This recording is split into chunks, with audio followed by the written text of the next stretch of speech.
बिस्मिल्लाहिर्रहमानिर्रहीम। Chapter number 3 के हम लोगों ने शॉर्ट क्वेश्चन जो है ना वो क्लास में स्टार्ट किए थे, कुछ डिस्कस किए थे क्लास में, कुछ को जो है ना हम लोग अभी ऑनलाइन देख लेते हैं। क्वेश्चन नंबर 3.2 वैसे तो क्लास में करवा दिया था, लेकिन दोबारा जो है ना वो देखते हैं। शॉर्ट क्वेश्चन एक्सरसाइज के यहाँ पे डिस्कस करते हैं हम लोग। 3.2 में ये कहा गया कि अगर एक जिस्म को, ऑब्जेक्ट को हम लोग वर्टिकली ऊपर की तरफ फेंकें, discuss the sign of acceleration due to the gravity relative to the velocity while the object is in the air। तो ये वाली चीज जब ऑब्जेक्ट हमें पता है कि जो ग्रेविटेशनल एक्सेलरेशन जी है उसकी डायरेक्शन तो नीचे जमीन की तरफ होती है ना, क्योंकि जमीन चीजें जो है, अर्थ जो है वो चीजों को अपने सेंटर की तरफ जो है ना वो अट्रैक्ट करती है। तो अगर एक जिस्म जो है ऊपर की तरफ मूव कर रहा होगा, अगर हम जिस्म को ऊपर फेंकते हैं वो ऊपर की तरफ जब मूव कर रहा होगा, तो डेफिनेटली उसके लिए फिर जी की माइनस जो है ना हम लोगों ने वो नेगेटिव लेनी है। अगर एक जिस्म ऊपर की तरफ मूव करे तो उसके लिए जी की वैल्यू हम नेगेटिव लेंगे, और जब जिस्म को ऊपर फेंकेंगे वो बॉडी जो है वो एक सर्टेन हाइट पे पहुंच के फिर वो नीचे की तरफ मूव करना शुरू कर देता है।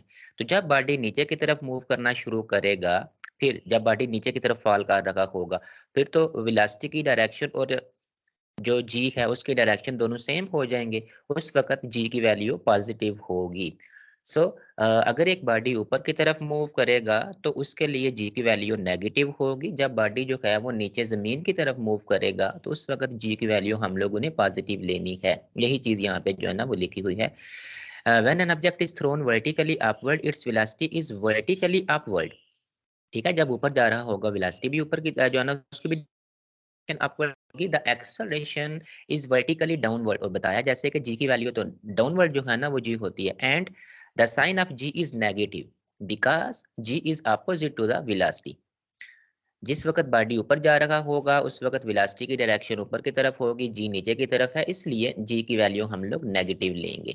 Next, but when the object returns to the ground, जिस वक्त बॉडी ऊपर से नीचे की तरफ जो है ना वो फॉल करेगा मैक्सिमम हाइट पे पहुंचने के बाद, now the direction of acceleration due to the gravity g is again negative because g is always remains opposite to the initial velocity। अच्छा, इतना आप लोगों ने करना है यहाँ तक, सही। यहाँ तक हम लोग करेंगे। ये चीज हमें बता रही है कि जब बॉडी नीचे से ऊपर की तरफ जो है ना वो फॉल करेगा, जब बॉडी नीचे से ऊपर जाएगा तो जी की वैल्यू नेगेटिव है। No here, when the body is dropped from a certain height then the initial velocity and the gravitational acceleration remains in the same direction. यहाँ पे ये बताया जा रहा है कि बॉडी भी नीचे की तरफ मूव कर रहा है और जो ग्रेविटेशनल एक्सेलरेशन जी है ना उसकी भी डायरेक्शन नीचे की तरफ है। तो जब बॉडी नीचे की तरफ मूव करेगा तो फिर ये लिखा हुआ है कि जी की वैल्यू जो है ना वो पॉजिटिव होगी। सही, इतना करें, ये आगे करने की जरूरत हम लोगों को नहीं है। You may skip this. 3.3 ये भी हमने क्लास में थोड़ा सा डिस्कस किया था। Can the velocity of an object reverse its direction when acceleration is constant? Yes, ये भी हमने देखा था। वही वाली एग्जांपल लेते हैं जो पहले डिस्कस हो रही थी कि जब हम एक बॉडी को ऊपर की तरफ ड्रॉप करते हैं, वर्टिकली ऊपर की तरफ फेंकेंगे, हमें पता है कि बॉडी पहले नीचे से ऊपर की तरफ जाएगा। ठीक है, मैक्सिमम हाइट पे पहुंचने के बाद बॉडी थोड़ी देर के लिए जो है ना वो यहाँ पे रुकता है, थोड़ी देर के लिए रुकेगा और फिर जो है वो दोबारा नीचे की तरफ जो है ना वो मूव करना शुरू करता है। इस सारे प्रोसेस के दौरान में एक्सेलरेशन जो है ना हमारे पास वो जी के इक्वल है, ग्रेविटेशनल एक्सेलरेशन जी, और उसकी वैल्यू कांस्टेंट रहेगी। जमीन की सतह के नजदीक ना जी की वैल्यू कांस्टेंट रहती है। ज्यादा हाइट के पे अगर ना हम जाए, थोड़ी हाइट की बात मैं कर रहा हूँ। हाँ, तो यहाँ पे एक्सेलरेशन जो है वो जी के इक्वल है। जी, वो एक्सेलरेशन तो कांस्टेंट है, लेकिन हमने देखा कि बॉडी जब पहले ऊपर की तरफ जा रखा होगा ना तो एक्सेलरेशन वेलोसिटी की डायरेक्शन ऊपर की तरफ होगी। जब नीचे बॉडी फॉल करता है तो वेलोसिटी की डायरेक्शन नीचे की तरफ। तो इस तरह से वेलोसिटी जो है वो अपनी डायरेक्शन को भी रिवर्स कर रही है और साथ एक्सेलरेशन भी कांस्टेंट है। Yes, the velocity of an object can reverse its direction when acceleration is constant. When an object is thrown vertically upward, velocity reverses its direction as it reaches the highest point. ठीक है, ये उसने वही बात लिखी हुई है जो मैंने बताई कि हाईएस्ट पॉइंट पे पहुंचने के बाद वेलोसिटी जो है वो अपनी डायरेक्शन को रिवर्स करेगी। देन 3.4 को भी हमने काफी हद तक जो है ना वो डिस्कस किया था। And specify the correct statement हम लोगों ने यहाँ पे ना स्पेसिफाई करनी है। ठीक। An object can have a constant velocity even its speed is changing। नहीं, हमने ये बात की थी कि दो चीजें होती हैं ना, एक होती है बॉडी की स्पीड और एक होती है डायरेक्शन। अगर मूव करते हुए बॉडी की स्पीड चेंज हो रही हो या डायरेक्शन चेंज हो रही हो तो बॉडी की वेलोसिटी चेंज हो रही होती है, क्योंकि वेलोसिटी में तो दोनों चीजें हैं ना, मैग्नीट्यूड भी और डायरेक्शन भी। वेलोसिटी स्पीड जो है उसको हम लोग मैग्नीट्यूड के तौर पे जो है ना वो ले सकते हैं। तो हमें अगर स्पीड चेंज होगी तो वेलोसिटी कांस्टेंट नहीं हो सकती, वेलोसिटी भी चेंज होगी। पहली स्टेटमेंट जो है ना ये ट्रू नहीं है। देन डी जो है ऑप्शन उसको देखते हैं। An object can have constant speed even its velocity is change. Possible है, ये चीज उस वक्त पॉसिबल है। देखें बॉडी की स्पीड तो सेम है, लेकिन जो है उसकी अगर डायरेक्शन चेंज हो रही है तो फिर भी वेलोसिटी जो है ना वो चेंज होगी। तो इसमें हम कह सकते हैं कि बॉडी की स्पीड तो एक जैसी है, लेकिन बॉडी जो है वो जब अपनी डायरेक्शन चेंज करेगा तो डायरेक्शन चेंज करने का मतलब उसकी वेलोसिटी जो है ना वो चेंज होगी। So B is true. C, an object can have a zero velocity even its acceleration is not zero। yes, ये भी चीज ट्रू है, पॉसिबल है। कि हमने देखा लास्ट क्वेश्चन में कि जब एक बॉडी को नीचे से ऊपर की तरफ हम फॉल करें ना तो मैक्सिमम हाइट पे पहुंचने के बाद बॉडी थोड़ी देर के लिए जो है ना वो रेस्ट पे आता है। तो हमने कहा जब रेस्ट पे आएगा तो उस वक्त वेलोसिटी बॉडी की जीरो होगी, लेकिन जी की वैल्यू जो है वो कांस्टेंट है, जी की वैल्यू जीरो नहीं है। 9.8 मीटर पर सेकेंड स्क्वायर जी की वैल्यू मौजूद है। सो हम कहेंगे कि जब बॉडी को हम नीचे से ऊपर की तरफ फेंकेंगे तो मैक्सिमम हाइट पे पहुंचने के बाद बॉडी थोड़ी देर के लिए रुकेगा, तो उस वक्त बॉडी की वेलोसिटी तो जीरो हो गई, लेकिन एक्सेलरेशन बॉडी का जीरो नहीं है, वो ग्रेविटेशनल एक्सेलरेशन जी के इक्वल है। D, an object subjected to a constant acceleration can reverse its velocity। हाँ, तो ये हमने जो क्वेश्चन नंबर अभी किया है ना 3.3, ये वही इसमें कहेंगे कि जी की वैल्यू तो कांस्टेंट है, बॉडी पहले नीचे से ऊपर जा रहा है, वेलोसिटी की डायरेक्शन अपवर्ड है। जब बॉडी मैक्सिमम हाइट से होके नीचे की तरफ आएगा तो उस वक्त बॉडी की वेलोसिटी अपनी डायरेक्शन रिवर्स करेगी। यही सारी इसमें जो है ना कहानी लिखी हुई होगी। वेल 3.5, 3.5 में कहा गया है कि a man standing on the top of a tower throws a ball up with initial velocity, कोई velocity ये लिखी हुई है, ठीक। And v option, and at the same time throws a second ball straight downward with the same speed, which ball will have larger speed when the strike the ground। इसके लिए हमें थोड़ी सी स्पेस चाहिए सॉल्व करने के लिए, चलिए हम यहाँ पे करते हैं।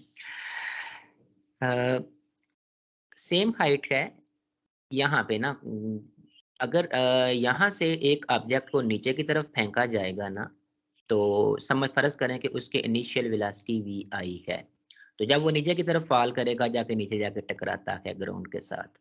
दूसरा केस ये है कि एक चीज को ऊपर की तरफ फेंका गया, पहले ऊपर की तरफ वो बॉडी जाएगा फिर वो नीचे की तरफ जो है ना वो फॉल करेगा। इसमें होगा ये कि पहले बॉडी ऊपर जाएगा तो जब वो ऊपर से नीचे की तरफ मूव करेगा ना तो यहाँ तक पहुंचते हुए ना उसकी वेलोसिटी उतनी ही हो जाएगी जितनी वेलोसिटी के साथ ये बॉल जो है ना वो फेंका गया था।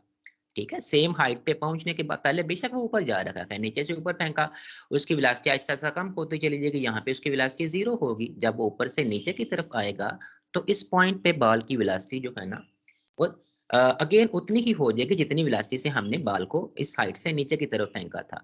तो अगर दोनों चीजों की जो है ना वो इनिशियल वेलोसिटी अब यहाँ पे पहुंच के वेलोसिटी सेम है ना, तो नीचे अगर वो सेम हाइट पे गिरते हैं ना तो सेम हाइट पे गिरने के बाद उनकी स्पीड जो है ना वो सेम होगी, सेम स्पीड के साथ जाके वो टकराएंगे, क्योंकि हमें पता है कि इस लेवल पे पहुंच के दोनों बॉल बॉल जो है वो उनकी वेलोसिटी जो है ना वो सेम हो जाएगी। और अगर दो बॉल इनिशियल वेलोसिटी से फेंके जाएं तो सेम जो है ना डिस्टेंस तय करने के बाद उनकी वेलोसिटी सेम जो है ना वो होती है। व्हेन अ बॉल इज, यहाँ पे यही लिखा हुआ है, is throne upward with velocity v, शायद ये यहाँ पे समझ नहीं आ रही, it will have the same velocity vi। तो जब वो मैंने बताया ना कि जब वो हाइट पे आएगा यहाँ पे, तो उसकी भी उतनी ही वेलोसिटी हो जाएगी जितनी वेलोसिटी हमने दूसरे बाल को जो है ना वो नीचे फेंका था। 2 बाल थे, एक बाल को हम लोगों ने नीचे की तरफ फेंक दिया, एक बाल को पहले ऊपर की तरफ फेंका, तो नीचे जो बाल जा रखा है उसकी वेलोसिटी भी आई है। फिर हमें पता है कि जब ऊपर की तरफ बाल जो फेंका गया है, जब वो ऊपर से होके सेम उसी हाइट पे पहुंचेगा, तो उसकी भी उतनी ही वेलोसिटी हो जाएगी जितनी वेलोसिटी से हमने बाल 1 को नीचे फेंका था। और फिर हमें पता है कि अगर 2 बाल सेम वेलोसिटी से नीचे की तरफ फेंके जाएं, तो सेम डिस्टेंस तय करने के बाद उनकी स्पीड सेम होगी। यही जो है ना आप लोगों को यहाँ पे भी पढ़ने को मिलेगी बात। Thus, if the second ball is thrown vertically downward with initial velocity vi from the height, it will hit the ground with the same final velocity के साथ ना वो hit करेगा। 3.6 को यहाँ पे जो है ना वो देखते हैं।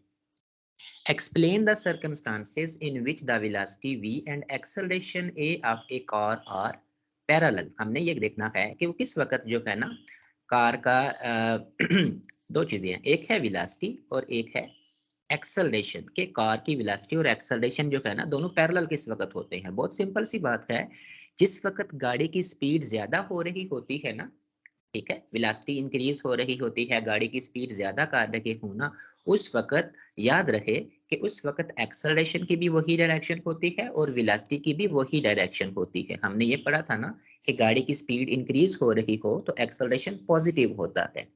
तो याद रहे कि जिस वक्त गाड़ी की स्पीड ज्यादा हो रही होगी उस वक्त वेलोसिटी और एक्सेलरेशन दोनों की सेम डायरेक्शन होती है और दोनों एक दूसरे के पैरेलल होंगे। Velocity v and acceleration of a car are parallel when the car is accelerating as shown in the figure। accelerating का मतलब बहुत सिंपल है, जिस वक्त गाड़ी की स्पीड जो है ना वो इंक्रीज हो रही होती है, ये दोनों एक ही डायरेक्शन में इस वक्त होंगे। पहला केस। अच्छा, दूसरे में एंटी पैरेलल।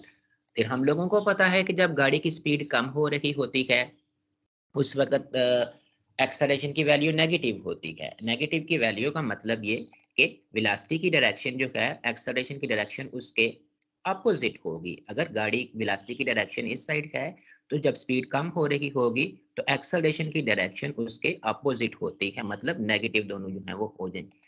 तो अगर अपोजिट डायरेक्शन हो तो फिर हम एंटी पैरेलल कहते हैं। गाड़ी की स्पीड ज्यादा हो रही हो तो बोलते हैं कि गाड़ी एक्सेलरेट कर रही है। गाड़ी की स्पीड कम हो रही हो तो बोलते हैं कि गाड़ी डिसलरेट कर रही है। सही।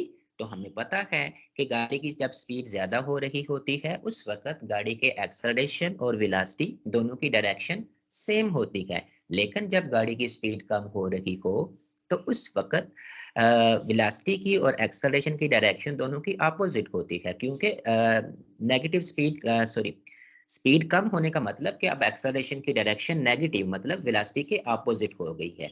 सही। Number 3, perpendicular to one and other. हम लोगों ने जब सेंट्रीपिटल फोर्स के बारे में पढ़ा था ना, मतलब जब एक बॉडी जो है वो सर्कल में मूव करता है, बहुत क्लियर सी चीज है, जब एक बॉडी सर्कल में मूव कर रहा हो तो उस सर्कल में मूव करते हुए बॉडी के एक्सेलरेशन की डायरेक्शन हमेशा सर्कल के सेंटर की तरफ होती है और वेलोसिटी की डायरेक्शन जो है ना वो सर्कल के ऊपर टेंजेंट। ठीक। तो बस ये याद रखें कि जब एक बॉडी, बेशक वो कार हो, जब वो एक सर्कल में मूव करेगा तो सर्कल में मूव करते हुए बॉडी के लिए एक्सेलरेशन और वेलोसिटी दोनों में 90 डिग्री का एंगल बनता है, मतलब वो दोनों एक दूसरे के ऊपर परपेंडिकुलर होते हैं। Number 4, v is zero but a is not zero. अच्छा, वेलोसिटी की वैल्यू जीरो लेकिन एक्सेलरेशन जो है ना वो जीरो नहीं है। वेलोसिटी जीरो, एक्सेलरेशन नहीं जीरो। ये उस वक्त होगा जब कार को जो है ना हम लोग ब्रेक लगाते हैं, सडनली ब्रेक लगेगी तो गाड़ी जो है ना वो रेस्ट पे आ जाएगी। गाड़ी की स्पीड तो उसी लम्हे जब गाड़ी रुकेगी उसी लम्हे गाड़ी की स्पीड तो जीरो होगी लेकिन एक्सेलरेशन जीरो नहीं होता। अगर हमसे पूछा जाए कि वो कौन सा केस है जिसमें वेलोसिटी की वैल्यू जो है ना वो जीरो है लेकिन एक्सेलरेशन की वैल्यू जीरो नहीं है, तो हमने यही कहना है कि जब गाड़ी को हम लोग सडनली ब्रेक लगाते हैं तो गाड़ी जिस वक्त रेस्ट में आती है ना, रेस्ट में आने के वक्त गाड़ी बिल्कुल उसी टाइम गाड़ी की स्पीड तो जीरो होगी लेकिन एक्सेलरेशन उस लम्हे जीरो नहीं होता। ठीक है, when car is brought to at rest from motion, ये लिखा हुआ है यहाँ पे भी। Number 5, a is zero but v is not zero। a is zero but v is when the car is moving with uniform speed on the straight path। हाँ, तो जिस वक्त गाड़ी जो है ना वो यूनिफॉर्म स्पीड या यूनिफॉर्म वेलोसिटी से मूव करेगी ना, मतलब जब गाड़ी की वेलोसिटी चेंज नहीं हो रही होगी, एक कांस्टेंट वेलोसिटी से हरकत करेगी, उस वक्त गाड़ी की वेलोसिटी की तो कोई वैल्यू होगी, लेकिन एक्सेलरेशन उस वक्त जीरो होगा। हमें पता है कि अगर वेलोसिटी कांस्टेंट हो तो एक्सेलरेशन की वैल्यू जीरो होती है, सही। तो इसलिए हम बोलेंगे कि जब गाड़ी की स्पीड कांस्टेंट या यूनिफॉर्म वेलोसिटी से मूव करेगी, उस वक्त एक्सेलरेशन की वैल्यू जीरो जो है ना वो होगी। 3.6। 3.7, motion with constant velocity is a special case of motion with constant acceleration. Is this statement true? Yes. Constant, अच्छा कांस्टेंट का मतलब जो है ना कोई भी वैल्यू, अब जीरो जो है ना वो भी कांस्टेंट ही होता है, लाजमी नहीं 5 6 7 8 10 जो है ना इन्हीं को हमने कांस्टेंट कहना है। एक किसी स्पेशल केस के तौर पे ना जीरो को भी हम लोग कांस्टेंट ले सकते हैं, सही हो गया। तो ये वही वाली चीज है कि जिस वक्त जो है ना गाड़ी कांस्टेंट स्पीड से मूव करेगी ना, उस वक्त गाड़ी का एक्सेलरेशन जो है ना वो भी कांस्टेंट ही होगा। जीरो, एक्सेलरेशन जीरो होता है अगर गाड़ी की स्पीड चेंज ना हो रही हो, तो उस वक्त एक्सेलरेशन की वैल्यू जीरो होती है, और जीरो भी एक कांस्टेंट है। तो एक स्पेशल केस के तौर पे हम कह सकते हैं कि जब गाड़ी कांस्टेंट वेलोसिटी से मूव कर रही होगी, उस वक्त गाड़ी की वेलोसिटी तो ऑलरेडी कांस्टेंट है, एक्सेलरेशन जीरो होगा, तो जीरो को एक्सेलरेशन को भी हम कांस्टेंट एक्सेलरेशन बोल सकते हैं। इसने क्या लिखा हुआ है, द स्टेटमेंट इज ट्रू, जो स्टेटमेंट उसने बोली है, because in this case velocity remains constant so acceleration of the body is equal to zero. जब वेलोसिटी कांस्टेंट होगी, एक्सेलरेशन जीरो होगा, और जीरो जो है ना उसको भी हम लोग कांस्टेंट क्वांटिटी कह सकते हैं, ठीक। किस वक्त गाड़ी की स्पीड और कांस्टेंट दोनों, गाड़ी की स्पीड और एक्सेलरेशन दोनों कांस्टेंट होंगे, जिस वक्त गाड़ी जो है ना वो कांस्टेंट वेलोसिटी से हरकत करती है तो एक्सेलरेशन जीरो होता है, और हम उस वक्त कह सकते हैं कि गाड़ी की स्पीड तो ऑलरेडी कांस्टेंट है वेलोसिटी, तो एक्सेलरेशन क्योंकि जीरो है तो जीरो को भी हम कांस्टेंट कह सकते हैं। सो दोनों चीजें कांस्टेंट होगी। 3.8, find the change in momentum for an object subjected to a given for हाँ, तो इसमें हम लोगों ने जो क्लास में किया था ना एक आर्टिकल, रिलेशन बिटवीन, सबको याद है कि हमने क्लास में किया था relationship between force and momentum. Momentum को मैंने पी से लिख दिया ना, ये चीज। तो इसमें हम लोगों ने, आपको याद होगा ये सारी दो चीजें, पहले एक्सेलरेशन की डेफिनेशन लिखी थी, फिर हमने सेकंड लॉ ऑफ मोशन लिखा ना, F equal to m a, वहां से ये वाली इक्वेशन, फिर दोनों को कंपेयर कर लिया था, तो हमारे पास रिलेशन निकल आया था कि फोर्स और मोमेंटम में क्या रिलेशनशिप है। सो इक्वेशन 3.8 ऑलरेडी हम लोग कर चुके हैं, और हमें अब तक जो है ना ये मेमोराइज भी हो गया होगा कि फोर्स और मोमेंटम में क्या रिलेशन है। 3.8 में इसकी स्टेटमेंट को आप गौर से पढ़ के देख लेंगे। इसमें हमने करना क्या है, फोर्स और मोमेंटम में रिलेशन जो क्लास में प्रूव किया था वही चीज यहाँ पे भी करेंगे। Find the change in momentum for an object subjected to a given force for a given time and state the, बस वही वाली चीज हमने करनी है जो मैं बता रखा हूँ। 3.9 भी हम लोग कर चुके हैं। 3.9 में जी इम्पल्स के बारे में हम लोगों ने पढ़ा था और रिलेशन निकाला था, सही है ना। वही वाली चीज करोगे जो मैंने क्लास में करवाई थी। पहले जो है ना वो इक्वेशन लिख लेंगे, और कहा था कि ये सारी चीज हम लोग जो है ना वो कर चुके हैं कि इम्पल्स का जो है ना फैक्टर उस वक्त आता है जिस वक्त कोई फोर्स बहुत कम टाइम के लिए किसी ऑब्जेक्ट के ऊपर जो है ना वो एक्ट करती है, सही। तो ये वाली चीज हम लोग क्लास में ऑलरेडी कर चुके हैं। अगर एक चीज ऑलरेडी हो चुकी है तो फिर उसको दोबारा रिपीट करके हम लोग जो है ना मजीद टाइम यहाँ पे स्पेंड नहीं करते। इक्वेशन 3.10, 3.10 में जो है हाँ ये भी हो चुका है। State the law of conservation of momentum. हम लोगों को law of conservation of momentum का पता है। What is law of conservation of momentum, the total linear momentum of the total linear momentum of an isolated system remains constant. फिर उसने साथ ही isolated system की जो है ना वो डेफिनेशन और इंपॉर्टेंस लिखी हुई है। आप लोग सिर्फ डेफिनेशन लिख सकते हो इसकी जगह पे। कि एक ऐसा जिस्म जो जिसके ऊपर सिस्टम जिसके ऊपर बाहर से कोई भी फोर्स एक्ट नहीं करती is called an isolated system. और फिर उसने कहा हुआ है, क्वेश्चन ये पूछा गया है कि एक्चुअल में तो कोई भी सिस्टम आइसोलेटेड नहीं होता। हाँ, मानते हैं कि एक्चुअल में कोई भी सिस्टम आइसोलेटेड नहीं होता, लेकिन अप्रॉक्सीमेटली हम उसको आइसोलेटेड समझ सकते हैं कि जो भी फोर्सेस सिस्टम में इन्वॉल्व हैं वो बहुत नेग्लिजिबल फोर्सेस हैं। अगर ये हम फर्ज कर लें कि जो सिस्टम के ऊपर फोर्सेस लग रही हैं वो नेग्लिजिबल हैं, तो फिर सिस्टम को अप्रॉक्सीमेटली आइसोलेटेड सिस्टम कह के हम law of conservation of momentum apply कर सकते हैं। इस क्वेश्चन में ये भी कहा गया है कि हकीकत में तो कोई भी सिस्टम जो है वो आइसोलेटेड नहीं होता। फिर law of conservation of momentum कैसे अप्लाई करते हैं, तो हमने यही कहना है कि अप्रॉक्सीमेटली हम ये कहेंगे कि जितनी भी फोर्सेस सिस्टम के ऊपर लग रही हैं वो बहुत जो है ना, वो कह लें कि स्मॉल उनकी मैग्नीट्यूड है। अप्रॉक्सीमेटली सारी फोर्सेस को हम लोग जीरो कंसीडर कर सकते हैं, तकरीबन बराबर जीरो के। जब नेग्लिजिबल उनको कर देंगे, निगलेक्ट कर देंगे, तो उस वक्त हम लोग law of conservation of momentum apply कर सकते हैं। यही लिखा हुआ है। रोजमर्रा जिंदगी में in everyday life the effect of frictional forces and gravitational forces is negligible। Friction की फोर्स हो सकती है या ग्रेविटेशनल की फोर्स हो सकती है। thus the law of conservation of momentum can be applied। बस इतना कर लें, या फिर इतना कर लें कि जो भी फोर्सेस लग रही हैं उनकी वो वैल्यू तो बहुत कम है, बहुत स्मॉल मैग्नीट्यूड है, तो हम लोग जो हैं उनको अप्रॉक्सीमेटली जीरो कर सकते हैं। 3.11 इसमें इलास्टिक और इन इलास्टिक कोलिजन के बारे में आप लोग जो है ना वो बताओगे।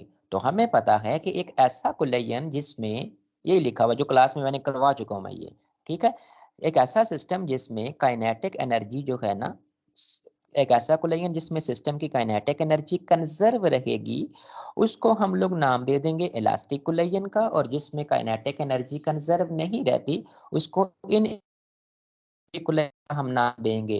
और फिर हम लोगों ने पहले एग्जांपल्स भी दोनों की थी कि जब एक हार्ड बॉल को हम लोग मार्बल फ्लोर पे जो है ना वो फॉल करेंगे तो उस वक्त इलास्टिक कोलिजन होगा, और जब एक टेनिस जो रबर का बॉल होता है उसको हम लोग एक कारपेट वाले फ्लोर पे जो है ना फॉल करेंगे, तो वो कोलिजन जो है वो इन इलास्टिक कोलिजन होगा।